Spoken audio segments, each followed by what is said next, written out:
Hello, it is Woden's Day again, World News. We'll start with a paper by Maurice Greenberg for the Council on Foreign Relations over in the United States about this recession and how it compares to other recessions. First chart is real GDP and how's it doing. The blue is the average of post-war recessions. Ignore the black spotty ones. So blue is post-war recession average and red is how we're currently doing at the moment in the United States of America. And as you can see, real GDP not really cutting it compared to the post-war average. Coming out of the recession, starting at zero, and those are months, so coming on for 2 years since the end of the recession was declared. Right, we'll move on to some more that Maurice has put together here. And this is nominal housing prices. Same system. And you can see that blue was all positive, compounding away nicely. And the red, what is currently going on, is not nearly as nice because it's running negative. Next is household deleveraging, or the opposite, and it's normally the opposite. Normally the households take on more and more debt, and you can see it just running away. Typical bottom left to top right out of a recession. Whoopee, let's go again, let's take on more debt. But this time, if you look very carefully, you can see that the red line is just marginally going down below the zero line.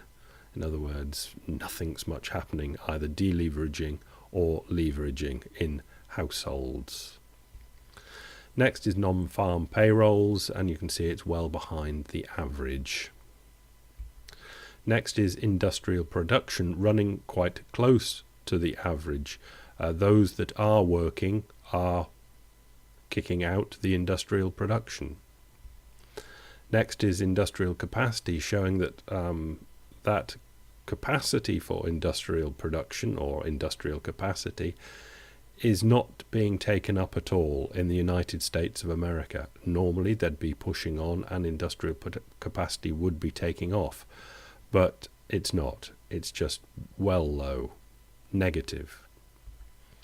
And this is world trade volume, and the world trade volume is north of where we would expect it to average be since the Second World War.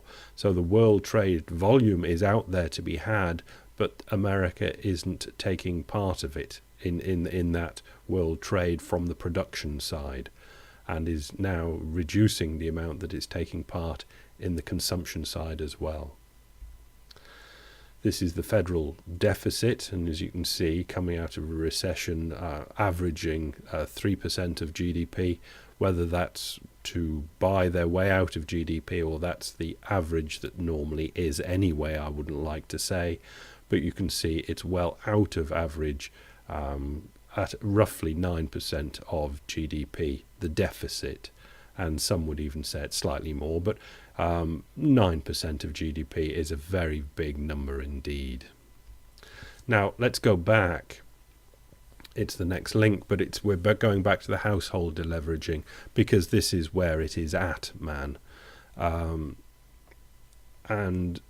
let's see what Maurice says. That's the repeat of the chart. So the next link, J, is what Maurice has to say about it. In every previous post-war recovery, the stock of household debt has risen as the recovery has begun. Or you can say it all happened together. Debt rises, the recovery rises, there is recovery, and there is an increase of debt in the households. Second bullet point. In the current recovery, the collapse in home prices has severely damaged household balance sheets. As a result, consumers have avoided taking on new debt. We can see that clearly in the chart. Not in this part of little section of the chart, but we know it from, we've just seen it. The result is weak consumer demand and hence a slow recovery. Now this is one of these cart horse things, but we can say yes, taking on debt will make for a recovery because you borrow money from nowhere, let's say, and spend it into the economy, pulling forward sales that, if you hadn't taken on that debt, may have taken place in the future. But let's go back to that middle one. In the current recovery, the collapse in home prices has severely damaged household balance sheets. Try and work that one out. As a result, consumers have avoided taking on new debt. He seems to be saying that consumers have avoided taking on new debt because their balance sheet has been severely damaged by the current collapse in home prices. It's a confidence thing. That, what he's saying there, is a confidence thing. House prices haven't gone up, so people haven't felt rich enough to take out either equity from their house or taking out debt knowing that their house price will rise and they would be able to return that debt. They will be able to pay that debt off.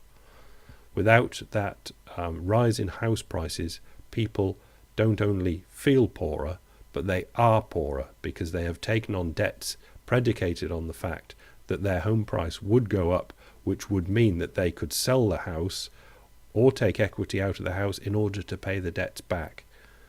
And now they can't because those house prices have not gone up. And they are stuck with the debts, and they're sensible enough not to take on any more. Let's go to this chart.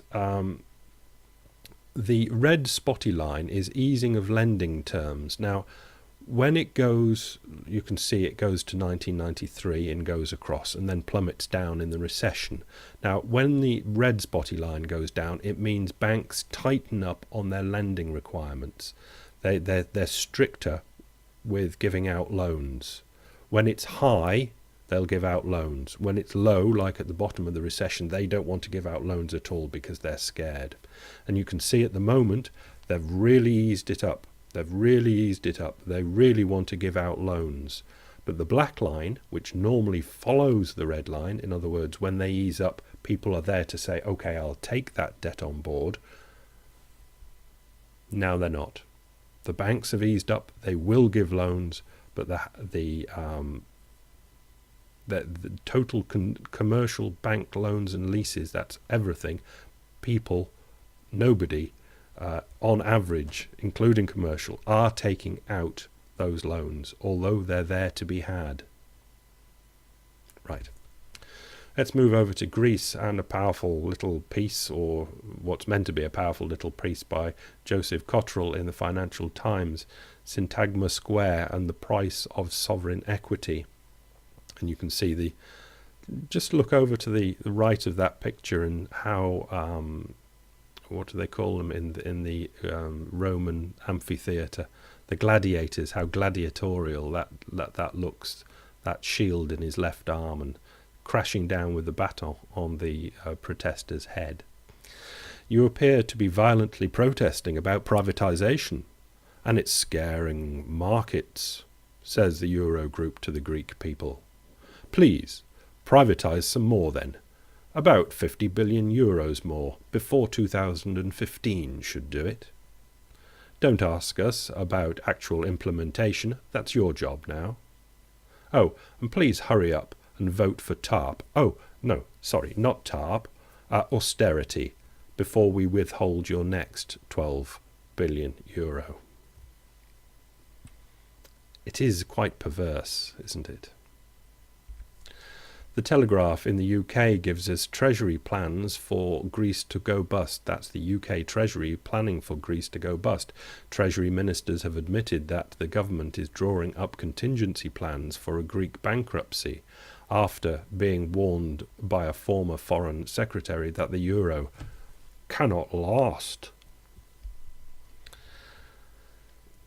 So they're planning for Greece to go bust. This next chart, the last one, number 5, foreign exposure to peripheral debt by bank nationality. Just to the right of the middle there is the GB, the UK, Great Britain, United Kingdom, and the red is debt to Greece. And as you can see, it's very, very small thing that they're planning for. Just towards the right, second from the right, is America, The US has got more debt going out to Greece, and obviously the main owners of Greek debt are in red there, Germany on the left, and even more owed to France. But I would recommend that the United Kingdom, Parliament, Treasury, everybody prepares for the problem in those grey pillars. Those grey pillars are Ireland, and look how Ireland is compared to Greek debt for GB, Team GB PLC. It's very, very much bigger, and same for Germany.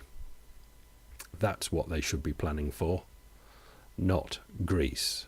Well, bravo for planning for Greece, and they can practice for when it becomes Ireland, where the big problem is. Bye.